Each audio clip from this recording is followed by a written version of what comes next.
Hi guys, welcome to Kim's class. Today we're going to start our series on idioms and slang.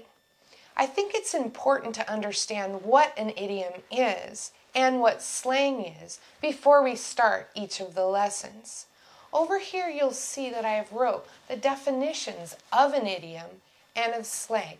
Take a look at the definitions as I read them out loud. An idiom is a group of words when used together means something very different than the individual words by themselves. You'll see examples of an idiom later and understand it better. But basically, it means that you can't translate each one of the words in an idiom and be able to understand what it means. We also, in the United States and in other countries too, have slang. Slang also cannot be looked up in your translator and understood. But slang is different than an idiom. Slang are words or group of words that are informal, and they're used in speech, not in writing. They're often used by a certain particular group of people. So for example, teenagers have slang that they use that is informal and not always understood by everybody. It's important to know that an idiom is usually understood by most people who speak English as their first language. I think these lessons are fun because you get to hear things and understand what they mean that you might not get in a regular English class. I hope you'll find them fun as well. In every lesson, there will be objectives. Objectives are the things that I hope that you will learn by the end of the lesson. So for example, in this lesson, you are going to learn how to understand and use common English slang and idioms. We'll go over lots of idioms today and slang words, and by the end, I think you'll be an expert on them. You're also going to know the difference between teacher talk and street talk. Sometimes when you're in a class and you have a teacher like me, you understand what we're saying. We speak in words that are proper, and we use a kind of pace or speak in a way where we can understand. But when you go out on the street, sometimes you don't understand what people are saying. So we're going to talk about the difference between teacher talk, which is proper English, and street talk, which is actually what most people use when they're not in a classroom. For example, for today's lesson, we are going to talk about the sound cha and chew. What? Those are sounds? Well, they are. If you look, we're going to talk about the word letcha or let you. We're also going to talk about whatcha and what you. If you're trying to look these words up right now, you're not going to find them because remember, this is street talk. You'll also know by the end of the lesson the word sounds ja and ju. For example, did ya, or did you, or would ya, and would you. The second part of the lesson, we will talk about that, teacher talk and street talk. But now, let's look at the vocabulary for today's lesson. So today's lesson focuses around a party. I like to go to parties. I'm sure you like to go to parties too. We're going to learn vocabulary that has to do with the theme of a party. Now remember, these vocabulary words cannot be looked at in your translator. They won't make sense because they're idioms or slang, which is again a group of words by themselves that have a different meaning when they're put into a group. So let's look at the first vocabulary word. The first vocabulary word we're going to learn is a blast. A blast means a lot of fun, very exciting. For example, you could say, I had a blast at the party. Let's try talking. Repeat after me. A blast. I had a blast at Disneyland. The next word is get a grip. Get a grip means calm down. Get control of your emotions. An example sentence would be, get a grip of yourself. Being angry does not help anything. Now you try it. Get a grip. Let's make a sentence. Get a grip on yourself. Crying is not attractive. You try.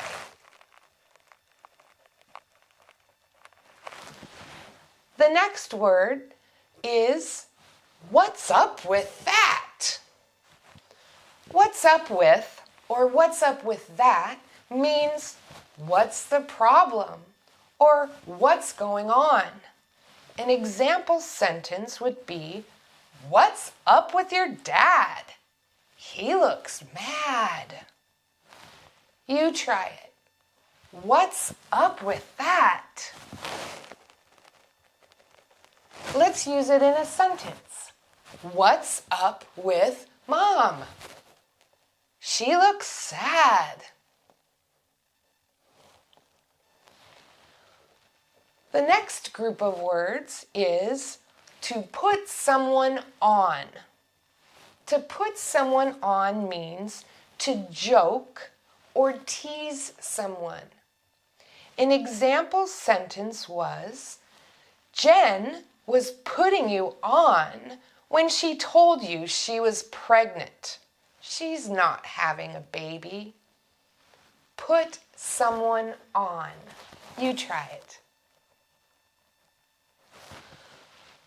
The next phrase is unable or can't stand someone. That means to dislike or hate someone. An example sentence would be, I can't stand my neighbor. He is always playing his music so loud I can't sleep. Unable to stand someone. You try it. I can't stand broccoli. Let's look at the next phrase. No way. That one is a little easier. No way means absolutely not. An example sentence would be, there is no way I am going to jump out of a plane. It is dangerous. No way. You try it. The next phrase is get a load of. Get a load of means to look at or observe. An example sentence could be, get a load of her hair. It's crazy. You try it. Get a load of. The next phrase is get on someone's case. Get on someone's case means to criticize. An example sentence might be, every time my mom comes over, she gets on my case about my dirty house. Get on someone's case. Rug. Many of you are, I know what that word is, but in this case, it's a slang.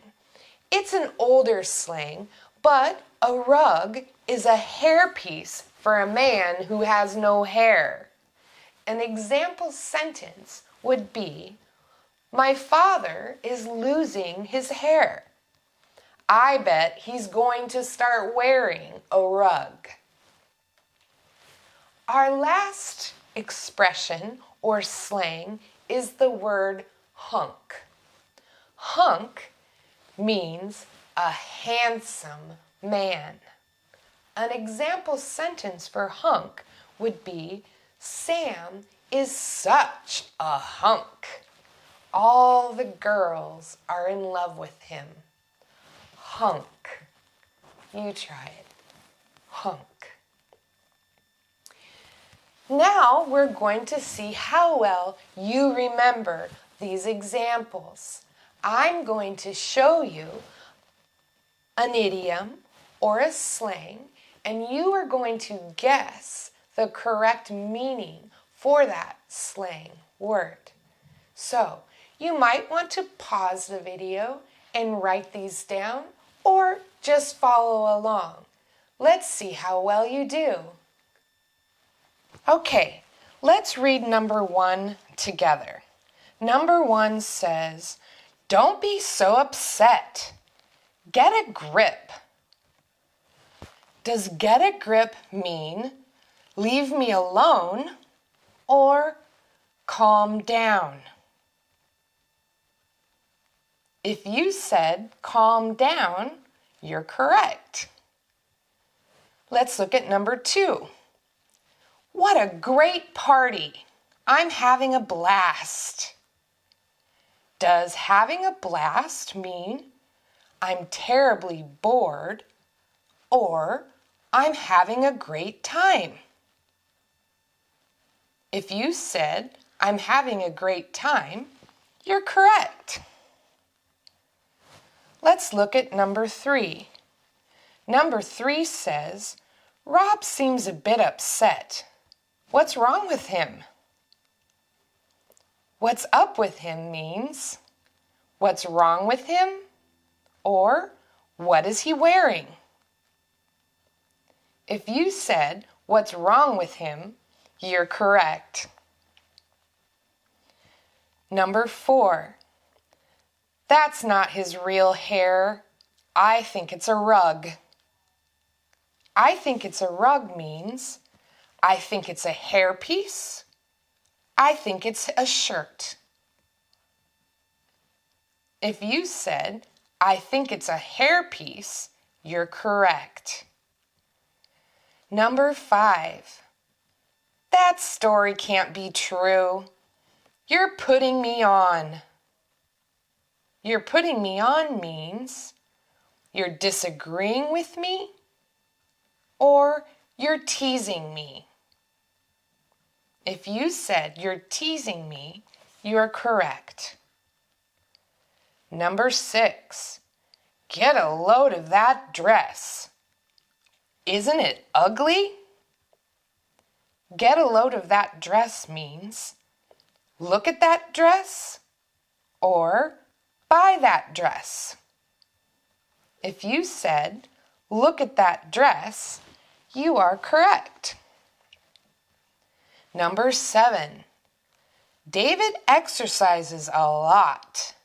He's a hunk. He's a hunk means he's an idiot or he's a muscular man. If you said he's a muscular man, you're correct. Number 8. No way! You can't do that. You're not allowed to come through here. No way means absolutely or absolutely not.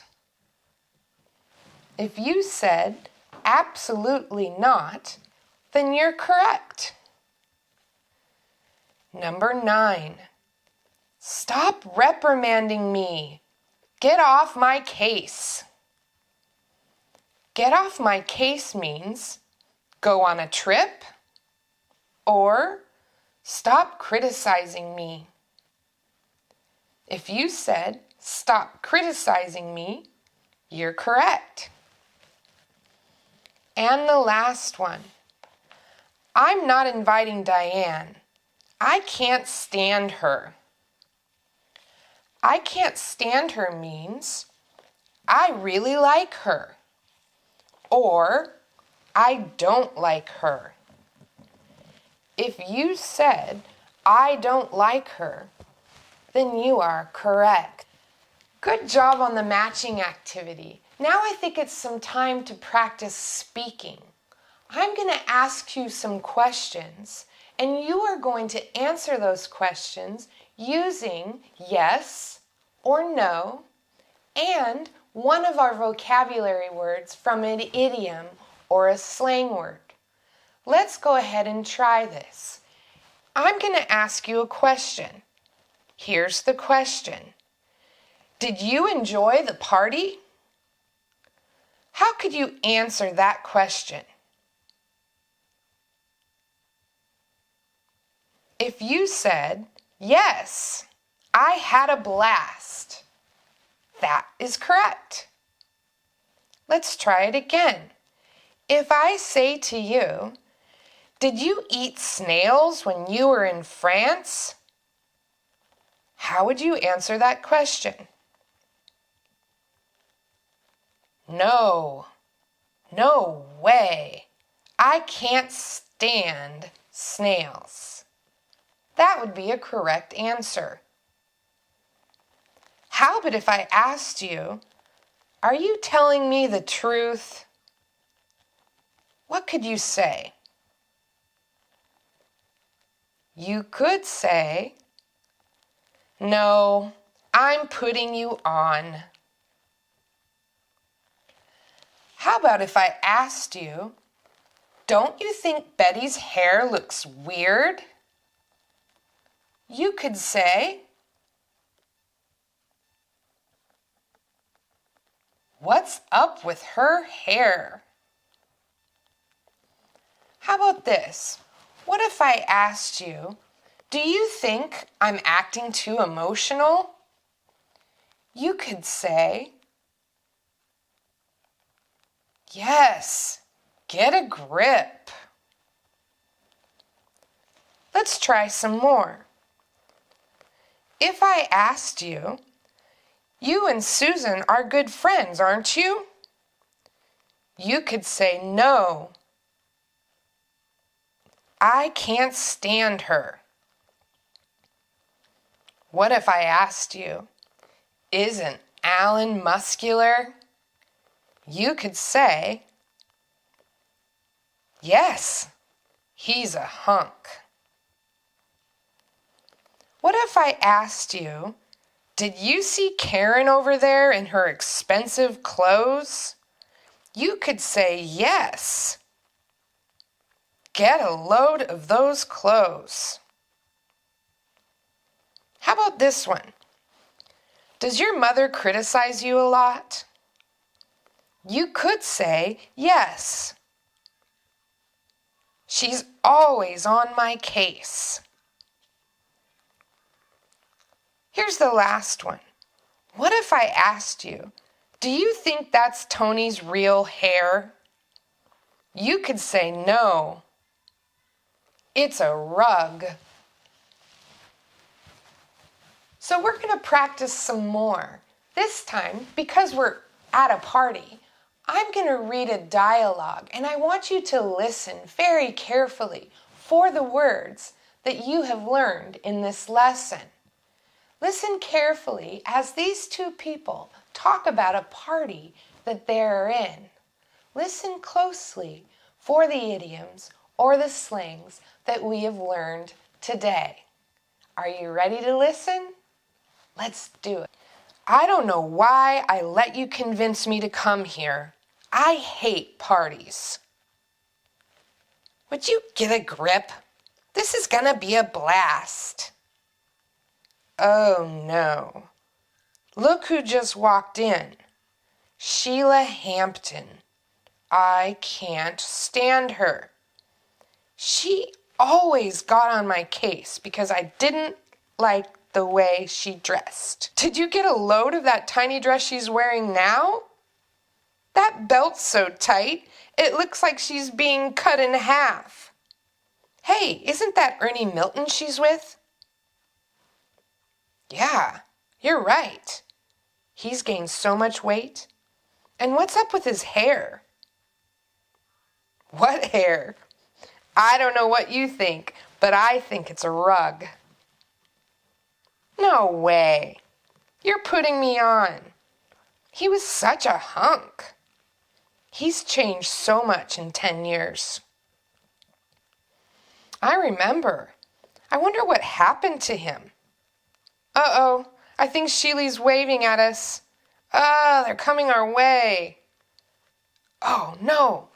Let's hide. So hopefully you've got some practice listening to slang and idioms in a real dialogue or a real conversation. We're now going to talk a little bit more about teacher talk and street talk. There's a lot of things that can be confusing in English, and one of them is when the teacher talks and we understand what she's saying, and then we go outside and our friends or people on the street say things and we don't understand them.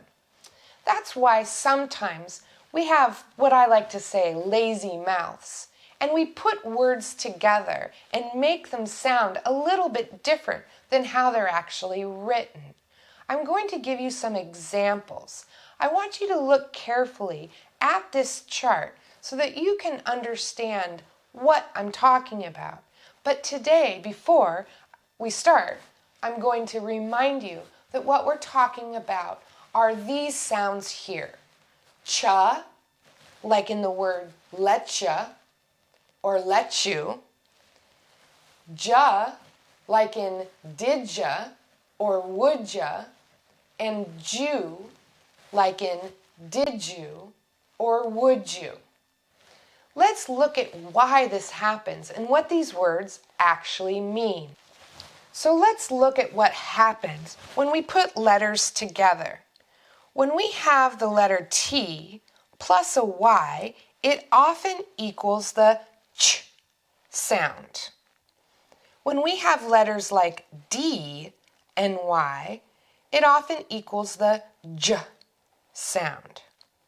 So for example, in the word let you, which has the T and the Y sound, it often sounds like letcha or let you. Again, when we look at the word what you, which has the T and the Y, it often sounds like whatcha or what you.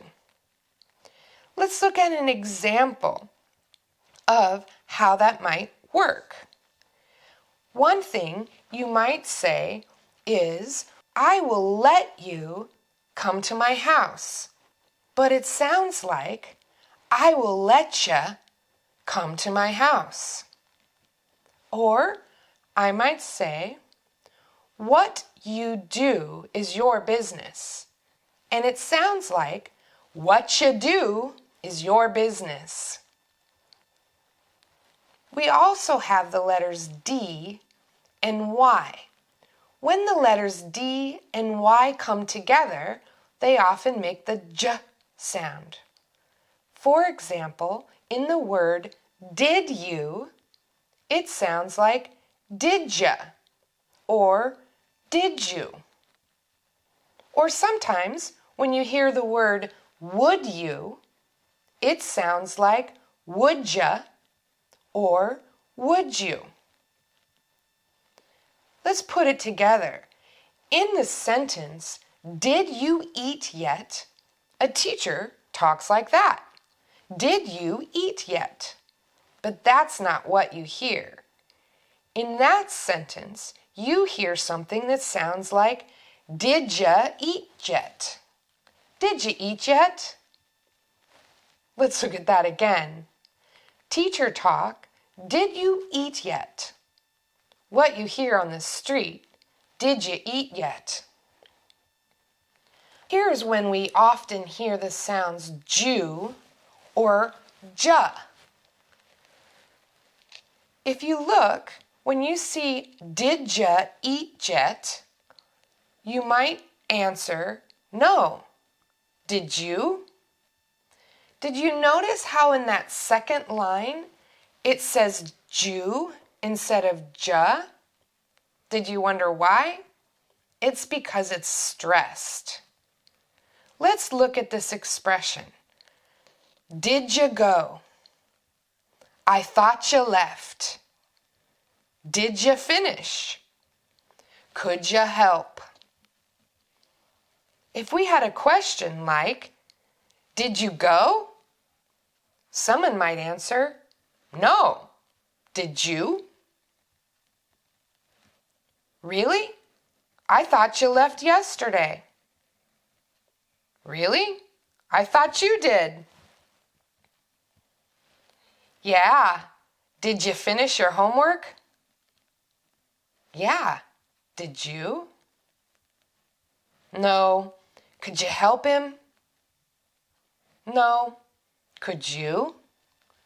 You'll see that the sounds are different when we ask the question than when we respond or answer the question. That is just to do with where the syllable is stressed. But you can see that teacher talk and street talk can sound very different. So this concludes this lesson on idioms and slangs we might use at a party. Let's take a look at our objectives and see how we did.